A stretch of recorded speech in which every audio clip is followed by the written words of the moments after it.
பொங்கல் தொகுப்பில் கைத்தறி மற்றும் துணிநூல்துறை அமைச்சர் காந்தி மீது ஊழல் குற்றச்சாட்டை பாஜக மாநில தலைவர் அண்ணாமலை முன்வைத்திருக்கிறார். அதனை நாம் அண்மை செய்தியாக பார்த்துக் கொண்டிருக்கிறோம். இது குறித்த கூடுதல் விவரங்களை செய்தியாளர் சந்தோஷ் வழங்க நாம் கேட்கலாம். வணக்கம் சந்தோஷ், இந்த ஊழல் புகார் தொடர்பான கூடுதல் விவரங்கள் சொல்லுங்க.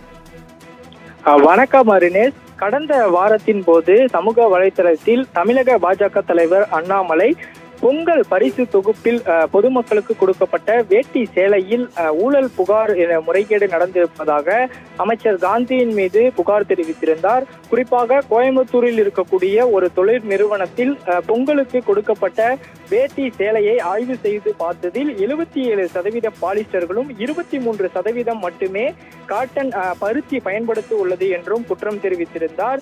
தொடர்ச்சியாக அதை பற்றி எண்மண் எண்மக்கள் யாத்திரையின் போதும் பேசிய அவர் தற்போது சென்னை ஆலந்தூரில் இருக்கக்கூடிய லஞ்ச ஒழிப்புத்துறை அலுவலகத்தில் தமிழக பாஜகவினர் தற்போது லஞ்ச ஒழிப்புத்துறை இயக்குநரிடம் புகார் மனு அளித்துள்ளனர்.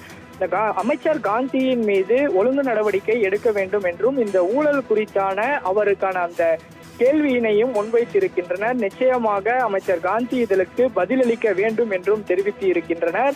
குறிப்பாக 1 கிலோ பருத்திக்கு 320 ரூபாய் என்று சொல்லக்கூடியவர்கள் 260 ரூபாய் மட்டுமே பருத்தி என்பது தமிழகத்தில் கொள்முதல் செய்யப்பட்டு வருவதாகவும் இதிலும் ஊழல் முறைகேடு என்பது நடைபெற்றிருப்பதாகவும் தெரிவித்து இருக்கின்றனர். குறிப்பாக ஒரு வேட்டி சேலையை கணக்கெடுத்து பார்த்தாலே 1.65 கோடி வேஷ்டி சேலைகள் என்பதும் முறைகேடாக தான் தமிழக மக்களுக்கு பொங்கல் பரிசு தொகுப்பாக சென்றிருக்கிறது என்றும் குற்றம் தெரிவித்திருக்கின்றனர்.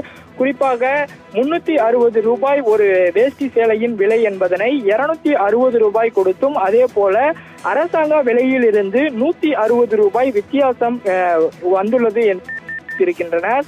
260 ரூபாய் மதிப்பீட்டில் கிடைக்கக்கூடிய காட்டனை 320 ரூபாய்க்கே அரசு வாங்கியுள்ளதாகவும் குற்றம் தெரிவித்து இருக்கின்றனர். குறிப்பாக அமைச்சர் காந்தியின் இந்த ஊழலை குறிப்பிட்டு ஆதாரத்துடன் தற்போது லஞ்ச ஒழிப்புத்துறை அலுவலகத்தில் இயக்குநர்களிடத்தில் தமிழக பாஜக மாநில துணைத் தலைவர் கரு நாகராஜன் மற்றும் பால் கனகராஜ் அதே போல தமிழக பாஜக மாநில செயலாளர் கராத்தே தியாகராஜன் உள்ளிட்டோர் மனு கொடுத்துள்ளனர்.